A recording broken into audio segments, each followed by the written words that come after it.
ಎಲ್ಲ ರೈತನೇ ಸುಮ್ಮನೆ ಇದೆಲ್ಲ ಏನು ಹೇಳಿದೆ ನಿನ್ನ ಹೆಸರು ಹೇಳ್ಬಿಟ್ಟು ಹೇಳು. ನನ್ನ ಹೆಸರು ಮಂಜೇಗೌಡ ಅಂತ, ಯಾವರು? ಗುಡ್ಡನಳ್ಳಿ. ಇಷ್ಟು ಗಾಡಿ ಇದೆ ಬಲ್ಲ ಸ್ಟಾರ್ಟ್. ಇದೇನಾಗಿದೆ ಅಂದರೆ ಇವ್ರನ್ನ ವಿಚಾರ ಮಾಡಿದೆ ನಾನು 10 ನಿಮಿಷ ಫಸ್ಟ್ ಬಂದು. ಇವರು ಹೇಳಿದ್ರು, ಸರ್ ನಾವು ಏನೂ ತೆಪ್ಪಿಲ್ಲ, ನೆನ್ನೆ ಗಾಡಿ ಮೊನ್ನೆ ಗಾಡಿ ನಿಂತಿದ್ದೀವಿ, ಡೇಟಾ ಕೊಟ್ಟು ಬಂದು ಆಲ್ರೆಡಿ ಆ ಕೊಟ್ಟಿರೋದ್ರಿಂದ ಲಾರಿ ಇಲ್ಲ, ಚೀಲ ಇಲ್ಲ, ಅದರಿಂದ ನಿಂತಿದೆ.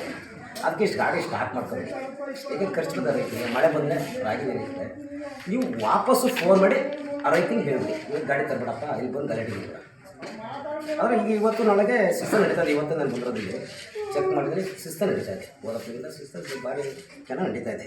ಆದರೆ ಇವರು ಒಂದು ಸ್ವಲ್ಪ ಸಮಯ ಬಿಡಬೇಕು. ನಮ್ಮ ರೈತರುಗಳಿಗೆ ಫೋನ್ ಮಾಡಿಕೊಂಡೇ ಬರಬೇಕು, ಫೋನ್ ಕೊಡಬೇಕು, ಫೋನ್ ಬರ.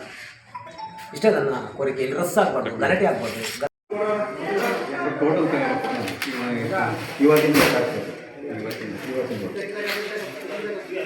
ಒಂದು ಅಪ್ರಾಕ್ಸಿಮೇಟ್ 1,000 ಹತ್ರ ಆಗಿದೆ.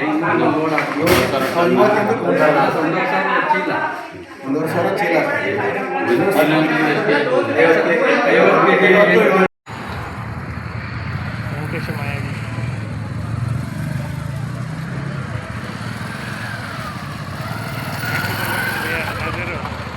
ಟ್ರ್ಯಾಕ್ಟರ್ ಲೋಡು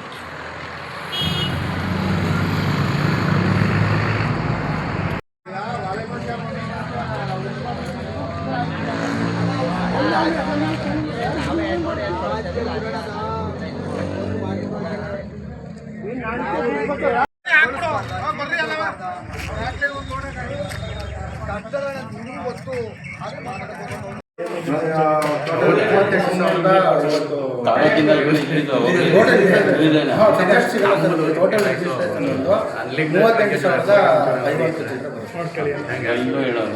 ಆಮೇಲೆ ಸರ್ ನಾನು ಇವ್ರಿಗೊಂದು ಏನು ಹೇಳ್ತೇನೆ,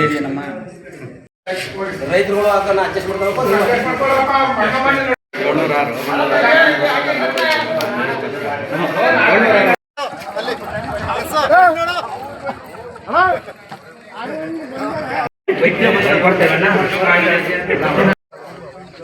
ಸರ್ ಇಲ್ಲಪ್ಪ ನನಗೆ ಮಾಡ್ತಿದ್ದಾನೆ. ಸರಿಯಪ್ಪ ಇದು 12 ತಾರೀಕೆ ಅದೇನು ಸಾಮಾನು ಇದು ಅಪ್ಪ ನಾನು ವೇಟ್ ಮಾಡ್ಬೋದಾ? ಒಂದು ಯೋಚನೆ ಮಾಡಿ, ದುಡ್ಡಕ್ಕೆ ಸರ್ಕಾರದಿಂದ ಬರುತ್ತೆ ನಿಮ್ಗೆ. ಇವ್ರು ಕೇಳಿದ್ರೆ ಕೊಡ್ತಾ ಇದ್ದಾರಾ? ವೆಹಿಕಲ್ ನಿಲ್ಸ್ಕೊಂಡು ಬಾಡಿಗೆ ಗಾಡಿಗಳು ತಂದು ನಾವು ಅಲ್ಲಿಂದ 3 ಬಂದಿನಕ್ಕೆ ಡೈಲಿ 2,000 ರೂಪಾಯಿನ ಗಾಡಿಗೆ ಕೇಳ್ತಾರೆ. 6,000 ರೂಪಾಯಿ ಇಲ್ಲೇ ಕೊಟ್ಮೇಲೆ ನಮ್ಗೆ ಸರ್ ಇಲ್ಲೇನಾಗಿದೆ ಪಾಪ ಅವರು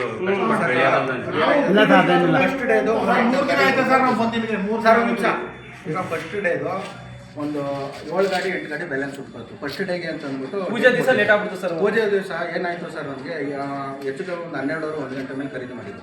ಒಂದು 8 ಗಾಡಿ ನಿನ್ನೆ ಗಾಡಿ ಅವರು ಕಾರಣ ಕೇಳ್ತಿಲ್ಲ. ಪೂಜೆ ದಿವಸ ಏನೋ ವ್ಯತ್ಯಾಸ ಆಗೈತೆ, ಇನ್ ಮುಂದಕ್ಕೆ ನಿಲ್ಲಿಸ್ಕೋಬೇಡಿ. ನೀವು ಫೋನ್ ಮಾಡ್ಕೊಂಡ್ ಬರಕ್ ಒಳ್ಳೇದು. ಆಮೇಲೆ ನೀವು ಫೋನ್ ಮಾಡಿದಾಗ ಒಂದ್ ದಿವಸಕ್ಕೆ ಒಂದು 10 ಗಾಡಿ ಕಮ್ಮಿನೇ ಹಾಕೊಳ್ಳಿ. ಯಾಕಂದ್ರೆ ರೈತರು ಆತ್ರ ಬಿದ್ದು ತಗೊಂಡಿರ್ತಾರಲ್ಲ ಅವ್ರದ್ದು. ಅಯ್ಯೋ ಸರ್ ಇವಾಗ ಗಾಡಿ ಇಲ್ಲಿ ತಂದ್ಬಿಟ್ಟವ್ರಿಗೆ ನಾವು ವಾಪಸ್ ಕಳ್ಸಕ್ಕಾಗಲ್ಲ ಸರ್. ಕಳ್ಸಿದ್ರೆ ಅವ್ರಿಗೆ ಬಾಡಿಗೆ ವೇಸ್ಟ್ ಆಗುತ್ತೆ. ಅದಕ್ಕೆ ನಾವೇನ್ ಮಾಡ್ತೀವಿ ಸರ್, ಬರಕ್ ಮುಂಚೆನೆ ಅವ್ರಿಗೆ ಆದಷ್ಟು ಫೋನ್ ಮಾಡಿ 1-2 ದಿವಸ ಲೇಟ್ ಆಗಿ ತಗೊಬನ್ನಿ ಅಂತ ಇಂಟಿಮೇಟ್. ಆಮೇಲೆ ನೀವು ಅಳತೆ ಮಾಡಕ್ ಸ್ವಲ್ಪ ಗೊತ್ತಿರಲ್ಲ, ಆರಾಗಿನೂ ಸಹಿತ ಕೇಳಿ ಸರ್